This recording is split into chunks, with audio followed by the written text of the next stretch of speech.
토이스토리5를 보기 전에 전작들이 기억 안 나시는 분들을 위해 꼭 알고 봐야 이해가 되는 좋은 포인트 몇 가지를 짚어볼게요. 먼저 토이스토리 1의 버즈의 이야기입니다. 버즈는 처음부터 그냥 새 장난감이 아니었어요. 자기 자신을 진짜 스페이스 레인저라고 믿고 등장합니다.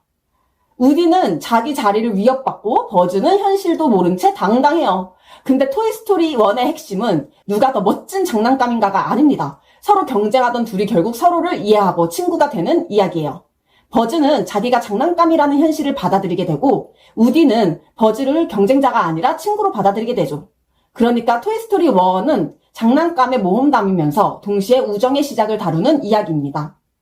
여기서 토이스토리 5를 보기 전에 알면 좋은 부분은 버즈가 처음에 자기 자신이 장난감이라는 사실을 모른다는 거예요. 그리고 토이스토리 2의 제시 이야기. 이건 진짜 시리즈의 감정 핵심 중 하나죠.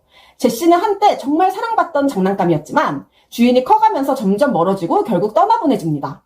그래서 제시는 누구보다 사랑받는 기쁨과 잊히는 슬픔을 동시에 아는 캐릭터예요.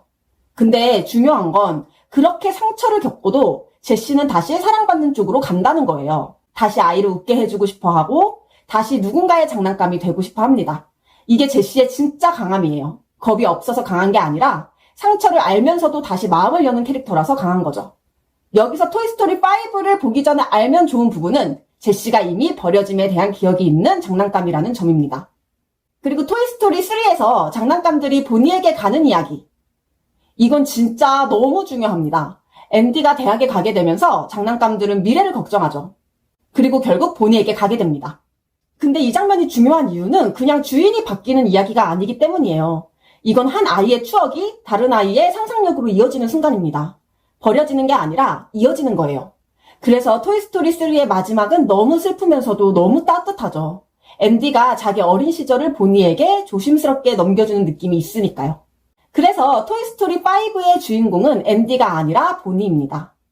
마지막으로 토이스토리 4의 우디 이야기. 우디는 원래 늘 자기 아이를 지키는 게 가장 중요한 장난감이었죠. 근데 포키를 만나고 보핍을 다시 만나면서 우디는 처음으로 장난감의 삶이 꼭 한 아이의 곁에만 있어야 하나? 라는 질문을 하게 됩니다. 즉 토이스토리 4의 우디는 한 아이의 장난감에서 조금 더 넓은 세상을 보는 장난감으로 변해요. 자기 역할을 다시 정의하게 되는 거죠. 그래서 토이스토리 5를 볼 때 우디를 그냥 반가운 주인공 정도로만 보면 좀 아쉽고 이미 한번 삶의 방향을 바꿔본 캐릭터로 보고 들어가시면 더 재밌게 보실 수 있습니다.